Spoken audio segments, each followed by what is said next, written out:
In many areas, the ice fishing season has come to an end, but thanks to some cold snaps in early winter, avid ice anglers manage to stay afloat to enjoy a sport many really don't understand or appreciate until they give it a try.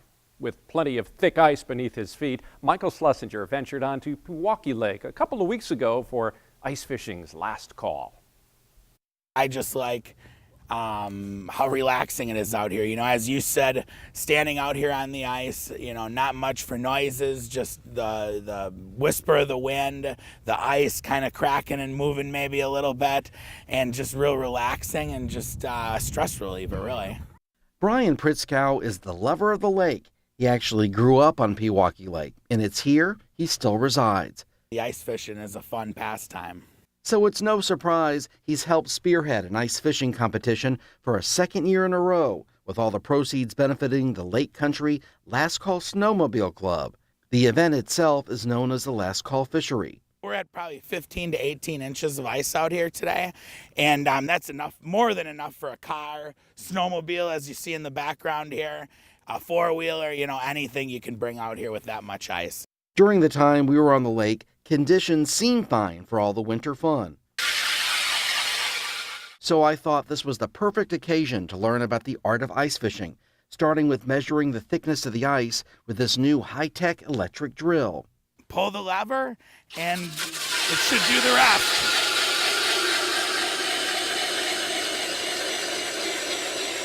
Making the hole. Oh. See, it's strong. I can't get a grip of it. All right. Hey, so that's all right. That's why they make it bigger than the hole, so it doesn't go all the way through. Just pull it Yep, out. just grab a hold of it. Okay. And now pull it right up. There you go. And there you go. You're an ice fisherman. Coach Pritzkow gives some good advice for everyone to follow. Walk out on the ice 10, 15 feet, drill a hole, make sure you have at least 5, 6 inches. Because if you're walking, you know, even 4 inches is enough to walk on. But anything less than that, you want to be careful with.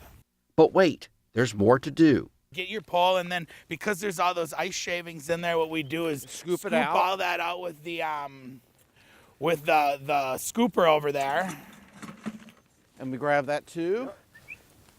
And just scoop, right? That's all I have to do? Yep, that's all you do. There's not that much ice there. Scoop it. Yep, just scoop it a little bit, and then you'd put your bait on the tip up, and then this here goes down like that. The flag gets set. Down. The flag gets set right on that there, and then you just put it right in the hole. And then again, when we get a bite, the force of the bite causes the flag to go Causes this up. to spin, and then the flag trips, and then we know we have a fish, so then we can pull the fish right out. And then you take it off the bait, off the line, and then you clean it. Yep, clean it and eat it, or depending on what kind of fish it is, you know, musky, walleye, some of those, you'd throw it, you'd measure it, weigh it, and throw it back because, catch and release type thing. Most fishermen are out here, but...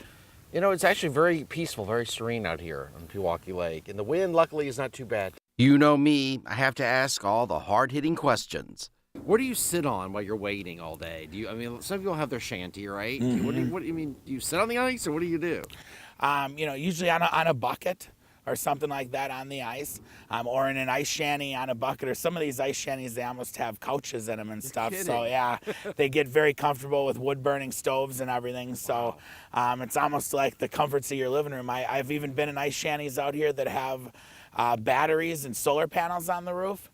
So they, have lights and everything in them. Panfish, walleye, and northern pike, all favorites. Unfortunately, I'm told, the warm weather not really helping the cause. But this doesn't stop the eager anglers we caught up with during the fundraiser itself. Families, teaching, normally in a typical Wisconsin winter, you get a long season where you get a frozen lake and you can bring your buddies out and you can put out 15, 20 lines, if you got a big group of people, and you can cook out, you can have a bonfire, whatever you want to do.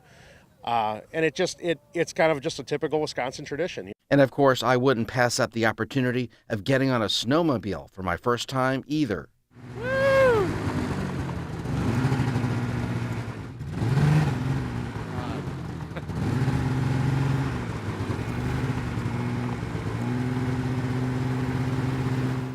The experience of riding on a Polaris 800 Assault, quite the rush.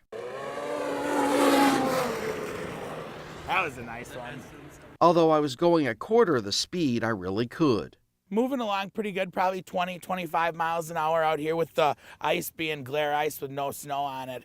You know, you do have to take it a little slower, but the sled will go. You lean into them, you know, kind of like riding a motorcycle, you know, and you do sometimes want to stand up when the trails get rough to help, you know, absorb the bumps and everything. Out here with everything being so smooth though, you know, you can comfortably sit down, cruise around and relax, you know, and it's not quite as much of a workout as it is on the, you know, trails. There really was no stopping me. Literally.